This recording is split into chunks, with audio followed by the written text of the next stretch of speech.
इस राष्ट्र को फिर से भारत सिद्ध करना है। लोगों, अभी बार बार मैं कहता हूं भारत सिद्ध करना है, तो लोगों को लगता होगा कि आज भारत नहीं है। बिल्कुल नहीं है, बिल्कुल नहीं है। कहां से भारत है? नाच नाच के करे इंडिया इंडिया इंडिया, ये तो इंडिया हो गया। इंडिया जैसे लक्षण हो गए इसके। हिंदुस्तान, ये कौन सा ताना आ गया भाई इसमें?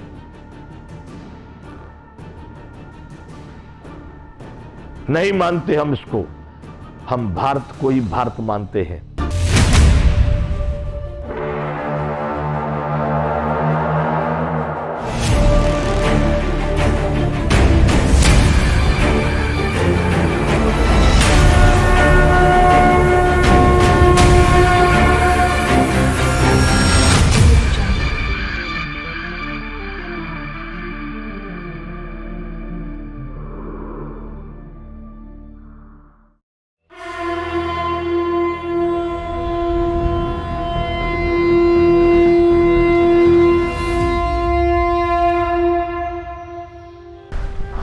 जय विश्व बंधु। सब भारतवासी सोए हैं, मैं उन्हें जगाने आया हूं। राष्ट्र भारती के माध्यम से आज मैं भारतीयों की चर्चा कर रहा हूं। बंधुओं, मैं हर समय आपसे जब जब बात करता हूं, दो बातें मेरी पक्की मानना। एक तो शाश्वत ये मान लेना कि मैं परमात्मा की सत्ता को मानता हूं। दूसरा, मेरा व्यक्तिगत किसी से कोई रोष, दोष, द्रोह, राग, लगाव कुछ नहीं। मैं अपनी बातें, अपने अनुभव की सुनी हुई बातें जो कहता हूं उनको बता देता हूं, भाई ये सुनी हुई है। लिखी हुई, पढ़ी हुई कहता हूं, बता देता हूं पढ़ी हुई है। अधिकांश बातें मेरे जीवन की जो घटनाएं हैं, जो मेरे जीवन में मैंने जाना है, जो पाया है, जो समझा है, मैं वह बता रहा हूं आपको। मेरे जीवन में आज ये समझ आ रही है।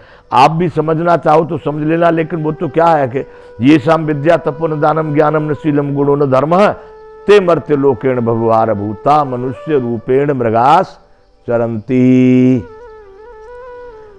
ये तो एक साधारण श्लोक है, पढ़ाई की किताब में 6वीं 7वीं 8वीं में कभी आता है। संस्कृत की एक सूक्ति है। तो बंधुओं, जिनके पास ये नहीं है वो तो पशु है। तो पशुओं को तो क्या ज्ञान होगा कि राष्ट्र किधर जा रहा है, इसकी आज की वर्तमान वैश्विक स्थिति क्या है, राष्ट्रीय स्थिति क्या है, सामाजिक स्थिति क्या है। उनका तो इधर मन भी नहीं जाता। पूरा पूरा जीवन निकल गया, उन्होंने कभी सोचा तक नहीं। तो वैसे जो लोग हैं उनको अबोध हम जनता और प्रजा की संज्ञा देते हैं। उनको भी हम यूं नहीं कहते कि वो मनुष्य नहीं है या अच्छे नहीं है, वो बहुत खराब है। क्योंकि सभी लोग तो शासकीय बातों का चिंता नहीं कर सकते, चिंतन नहीं कर सकते, या सभी लोग तो शासक राष्ट्र की जो राजनीति है, धर्म नीति है, या अनेक प्रकार की नीतियां, उनमें अधिकांश लोग, अधिकांश का मतलब मैं कहूं 90% के ऊपर ही लोग, 95% तक ही मान लो, अपने अपने स्तर पर, कोई अपने रोटी कपड़ा मकान के स्तर तक है, तो किसी ने थोड़ा सामाजिक ऊपर, अलग अलग अलग अलग सीढ़ियां बनी हुई हैं राष्ट्र के टॉप लेवल तक। 1% भी नहीं, 1% भी नहीं, उससे भी कम। तो मेरी जो बातें हैं ये तो आपके सबके जो छोटे लेवल पर है ना, जो अपना रोटी कपड़ा मकान को कर रहे हैं, उनके भी काम की बातें हैं। लेकिन सर्वोच्च पद पर जो कोई बैठा है उसकी भी समझ की बात है। जो महत्वपूर्ण बातें हैं वैज्ञानिक रूप से, उनको वो लोग समझेंगे, वैज्ञानिक के शासक या कोई बहुत बड़े समझदार लोग हैं, समाज सुधारक है या साधु वेशभूषा में या साधु हैं। तो परंतु छोटे लेवल वाले लोग इस सारे कार्य को करेंगे। आज की मैं उन्हें जगाने आया हूं इसलिए क्योंकि आज हे बंधुओं, तुमको कुछ न आता हो, बिल्कुल सज्जनता में अपने जीवन को जीने का तुमने सोचा, लेकिन ठप्पा तुम्हारा भी उतना ही काम करता है जितना प्रधानमंत्री का महत्वपूर्ण है ना वोट। बोलो बोलो, क्या गड़बड़ है? क्या बात सही है ना? वोट तो एक सबसे गया गुजरा आदमी हो, अब वैसे मानसिक स्थिति खराब हो तो लोग समाज में नहीं बैठने देंगे, पर वोट का नंबर हो तो मानसिक स्थिति वाले का भी वोट करेगा कि नहीं राष्ट्रपति प्रधानमंत्री के बराबर का काम? उसका भी वोट का, उसके भी मत का उतना ही महत्व है जितना है कि एक बड़े से बड़े वाले का। इसलिए बंधुओं, संख्या यहां उनकी अधिक है, हमारी अधिक है, जो हम लोग एक अपने सामान्य स्तर पर जीवन जी रहे हैं, और हमारी संख्या अधिक है तो शासन प्रणाली, सरकार जिसको कहते वो तो हमारी होनी चाहिए। उनकी कैसे हो जाएगी जिनकी संख्या कम है? परंतु आपको धोखा देकर के प्रलोभन, धोखा का मतलब मैं कहूं कि सभी राजनीतिक धोखेबाज हैं पक्के, सो तो आप निर्णय कर लो, पर आपको धोखे का मतलब मैं ये कहना चाहता हूं कि प्रलोभन। मुझे भारत में एक भी ऐसा भारतीय दिखाई नहीं दिया बंधु अभी तक, राजनीतिक भारतीय की बात कर रहा हूं। अच्छा सुनो, जो भी बात मैं कहता हूं ना, आप ये निर्णय समझना कि मैं किसी से भी जो बात कह रहा हूं, मेरे परमात्मा श्री राम की कृपा से कदापि मुझे पीछे हटने का मौका नहीं होगा, कभी पीछे हटने का अवसर नहीं देंगे। मैं जो कह रहा हूं अटल रूप से कह रहा हूं, विश्वास से कह रहा हूं और अडिग रहूंगा उन पर। क्या कहना चाह रहा हूं कि एक भी राजनीतिज्ञ, एक भी अभी तक, जो जिनको मैंने कभी टीवी देख लेता हूं, टीवी पर सुना या मोबाइल पर देख रहे, या मेरे परिचय में भी कुछ लोग हैं, एक भी माई का लाल, अपनी माता का पुत्र राजनीतिज्ञ एक भी मुझे ऐसा दिखाई नहीं दिया जो जाकर के तुम्हारे पास, यानी जनता के पास, समाज में जाकर के चुनाव के समय छाती ठोक के बोला होता कि मैं राष्ट्र का कार्य करूंगा, धर्म का कार्य करूंगा, प्रजा का कार्य करूंगा, प्रकृति प्राणी धर्म का कार्य करूंगा। एक भी नहीं मिला। मैं निष्पक्षता से, कसम खाते हैं जो राष्ट्रपति और अच्छे बड़े लोग सुप्रीम कोर्ट के न्यायाधीश शपथ दिलवाते हैं कि मैं गोपनीयता का, फलाने का करूंगा, मैं कभी कोर्टों में शपथ दिलवाते हैं, सत्य बोलूंगा, झूठ नहीं बोलूंगा। आपको लगता है? अपने अंतरात्मा में झांक करके देखो बंधुओं, आपको लगता है कि सत्य कसम उठा रहे? अरे ऐसे झूठे पाखंड को फेंक दो ताला में उठा के। कोर्ट में झूठ बोल रहे हैं, सही बोल रहे हैं? एक भी सही नहीं बोल रहा। अरे मैं तो ये कहता हूं साहब, मैं जजों के कार्यशैली पर, उनकी कार्य क्षमता पर पूरा अविश्वास करता हूं। बेईमानियों के सबूत नहीं होते, रिश्वतखोरी और ये सब होते हैं, बड़े गोपनीयता से होते हैं। अब लोग हमको कहने लगे बताओ तुमने किस जज का आचरण देखा, लाओ सबूत, नहीं तो तुमको जेल में डाल देंगे। पर बंधुओं,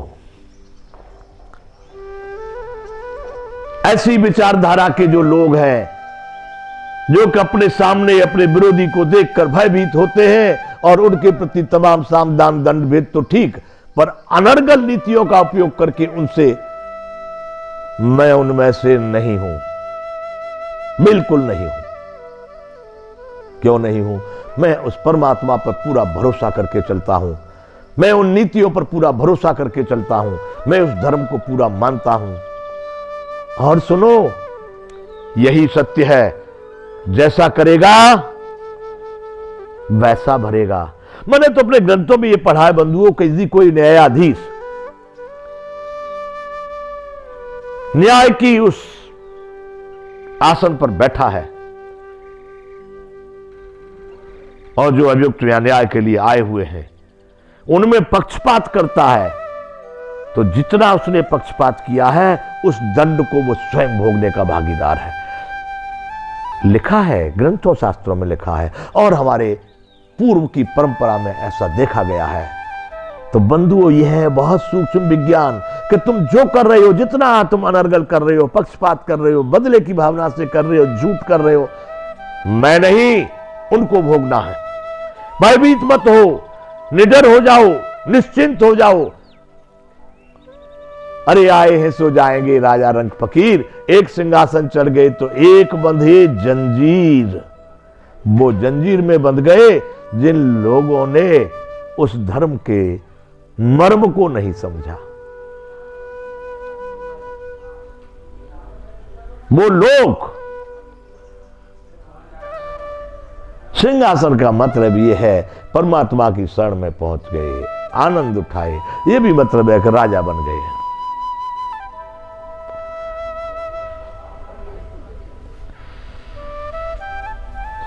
जाना तो सबको होगा और जाना ठीक भी है। अति वृद्ध अवस्था से सही समय पर चले जाना बहुत उचित है, लेकिन बंधुओं तुम डर डर के हर क्षण मर मर के चिंता में, द्वेष में, राग क्यों लड़ रहे हो? जातिवाद के चक्कर में छोटी जाति बड़ी, अरे जो जाति जहां है वैसे है, ठीक है, बढ़िया, अपना अपना करो, खाओ, मस्त रहो। कौन ठेकेदार है इन जातियों का?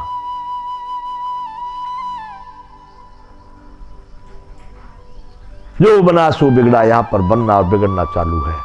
बंधुओं छोटी छोटी बातों पर तो अपने मानवता को मत त्यागो।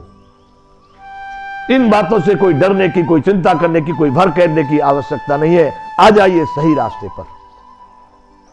आज की जितनी भी प्रशासन की, शासन की नीतियां हैं, संभव है कि आज के परिवेश के अनुसार, आज का जो से चल रहा है, जो आपका पद्धति और प्रणाली, उसके अनुसार यही उचित हो। झूठे प्रलोभन, झूठे आश्वासन, झूठे कुछ कुछ बातें लोग हट बस पूरी करते हैं। क्या 100 में से एक आध बात को यूं सोच करके समाज, जनता, पब्लिक, हमने बोला है तो फिर क्या करेंगे, तो हट बस, जिसका परिणाम भी ठीक नहीं, परिणाम उसका अच्छा नहीं।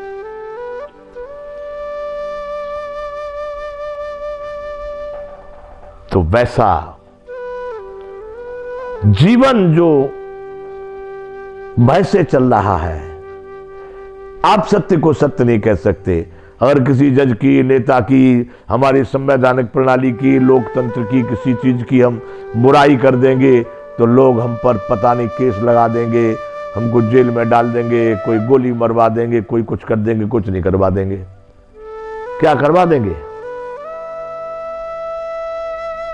हमको मरवा देंगे, हमारी विचारधारा को मरवा देंगे, हमारे उस बीज को खत्म कर देंगे। बंधुओं शरीर तो नष्ट हो सकते हैं, इस तन को किसी प्रकार के कष्ट देकर के नष्ट भी कर सकते हैं, शरीर के माध्यम से यात्रा पहुंचा सकते हैं, लेकिन वो कभी हमको नहीं छू सकते। हमारी उस विचारधारा को, हमारे उस सत्य को, हमारे उस धर्म को ये छूने की तो चली क्या, तो समझ भी नहीं सकते, तो छूने की तो बात कहां रही। और जो उस चीज को समझने वाले हैं तो वो कदापि ऐसे लोगों के प्रति आभार तो व्यक्त करेंगे, धन्यवाद तो व्यक्त करेंगे, उनके आचरण को, उनकी समझ को, उनके मार्गदर्शन को जरूर अपनाएंगे, पर उनसे कभी विरोध नहीं करेंगे, उनसे अकारण किसी प्रकार का उनको दंड देने का कभी मन में सोचेंगे नहीं। जो सही लोग हैं वो सत्य को स्वीकार करेंगे, जो राष्ट्र और प्रकृति, प्राणी और धर्म के हित में चिंतन करने वाले हैं वो उस सत्य को स्वीकार करेंगे, वो कभी भी वैसा नहीं करेंगे। क्यों?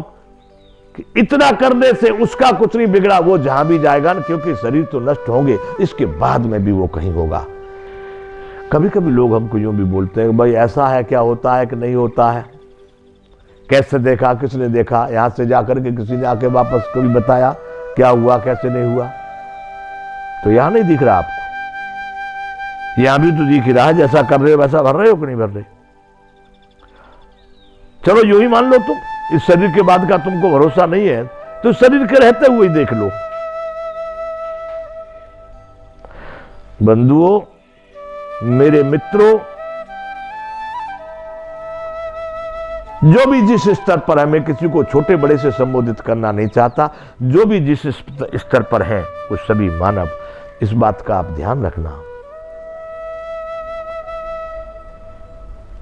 यहां कोई किसी को कुछ नहीं देता है, न कोई किसी का कुछ बिगाड़ता है, न कुछ बनाता है। अपने ही कर्तव्य, अपने ही कर्म, अपने ही क्रियाकलापों का भोग हम यहां भोग रहे हैं। और किसी को यूं लगता हो कि भाई इस जन्म के, इस शरीर के बाद नहीं होता है, हम जैसे कह रहे कि इसी समय में देख लो, बड़े बड़े पापी, अधर्मी, अत्याचारी, अगड़म बगड़म वाले लोग बड़े मस्ती से हेलीकॉप्टर, हवाई जहाजों में घूम रहे हैं, इतना धन विलासता, हीरा पन्ना, मोती माणिक सब भोग रहे हैं। गजब का उनका तो जीवन है। अरे बंधुओं, वैसे ही लोग आत्महत्या भी कर रहे हैं। इनको एक क्षण भर का आनंद नहीं है,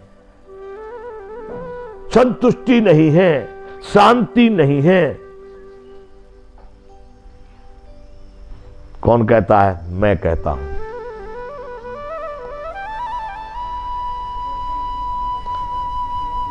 ये शांति की खोज में कभी जंगलों में जाते हैं, कभी महलों में जाते हैं, कभी अमेरिका जाते हैं, कभी इंग्लैंड जाते हैं, कभी न्यूजीलैंड न्यू जर्सी जाते हैं। शांति ढूंढने जा रहे हैं ये लोग। वहां मिलेगी? पहाड़ में शांति रखी है,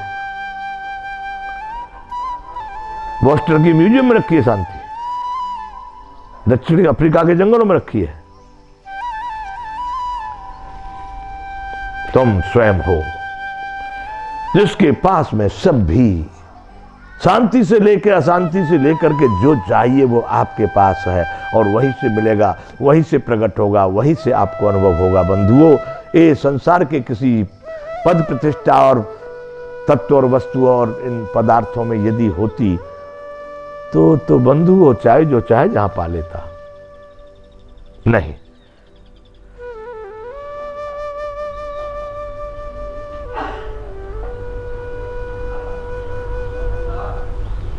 वह न मंदिर में, न मस्जिद में, न वीराने में रखी है। अरे वह अद्भुत, अचिंतनीय वस्तु तो मेरे अपने खजाने में रखी है। वह इन नश्वर पदार्थों, पद प्रतिष्ठा और झूठी विलासता और वैभव के साधनों में नहीं है। इसलिए बंधुओं, मस्त हो जाओ, आनंदित हो जाओ, जो है उतने में पूरा पूरा संतुष्ट रहो, पूरा श्रम करो। इतना परिश्रम कि परमात्मा भी कह दे भाई अब रुक जा। ऐसे लोग इस सृष्टि पर आए जहां पर स्वर्ग और देवता लोग भी भिक्षा मांगने के लिए आ गए। तो बंधुओं, आप आएगा कलयुग के बाद, सतयुग आएगा, आएगा आएगा, जरूर आएगा, और उसका कोई टाइम नहीं लिखा है कौन से दिन आ जाएगा। हाँ, जिस दिन ये कर्म क्रियाएं बदली, अभी चल रहा है पूरा पूरा कलयुग। मतलब अभी इस समय पर मिश्रित हो गए भ्रष्टाचारी, अत्याचारी, दुराचारी, सदाचारी। मतलब किसी का किसी को कुछ मालूम नहीं, ऐसा गदर खीर हो गया। और इस पद्धति का अंत ही कलयुग का अंत होगा। बहुत दिन नहीं है, अब बड़ा भारी विनाश विश्व के सामने खड़ा है। मैं जिंदा व्यक्ति बिल्कुल आपके सामने बोल रहा हूं। टलेगा नहीं, होगा। इसलिए बंधुओं, कम से कम अपने तो सावधान हो जाएं। और यह भी बता दूं आपको कि सर्वनाश नहीं होगा, संपूर्ण विश्व कोई पूरा नष्ट हो जाएगा, प्रलय हो जाएगी, नहीं। फिर भी जो धर्मात्मा हैं, जो सात्विक हैं, जो सज्जन हैं, जो साधु हैं, जो संत हैं, वो बिल्कुल सुरक्षित होंगे, पूर्ण सुरक्षित होंगे। और वहां से नई प्रणाली शुरू होगी जिसको सतयुग कहेंगे।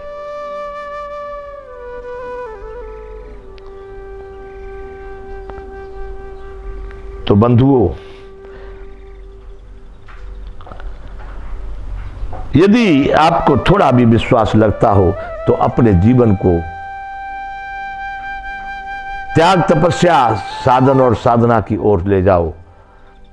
सब मिलेगा आपको, सोफा भी मिलेंगे, गाड़ी भी मिलेगी, बंगले भी मिलेंगे, सब कुछ मिलेगा, हीरा पन्ना मोती माणिक भी मिलेगा। लेकिन वो फिर संतुष्टि वाला मिलेगा, आनंददायक मिलेगा, आनंद को बढ़ाने वाला मिलेगा, पूर्ण रूप से आपको स्वतंत्र बनाने वाला मिलेगा। आज जो प्राप्त भी होगा तो दुख का दुख देने वाला प्राप्त होगा, भय देने वाला प्राप्त होगा, चिंता और भय अनेक प्रकार के उद्वेगों से ग्रसित आपके जीवन को बना देगा। इसलिए बंधुओं, मैं उस जीवन को कहता हूं भारतीयता, उसी जीवन को मैं कहता हूं भारतीय। इस राष्ट्र को फिर से भारत सिद्ध करना है। लोगों, अभी बार बार मैं कहता हूं भारत सिद्ध करना है, तो लोगों को लगता होगा कि आज भारत नहीं है। बिल्कुल नहीं है, बिल्कुल नहीं है। कहां से भारत है? नाच नाच के करे इंडिया इंडिया इंडिया, ये तो इंडिया हो गया। इंडिया जैसे लक्षण हो गए इसके। हिंदुस्तान, ये कौन सा ताना आ गया भाई इसमें?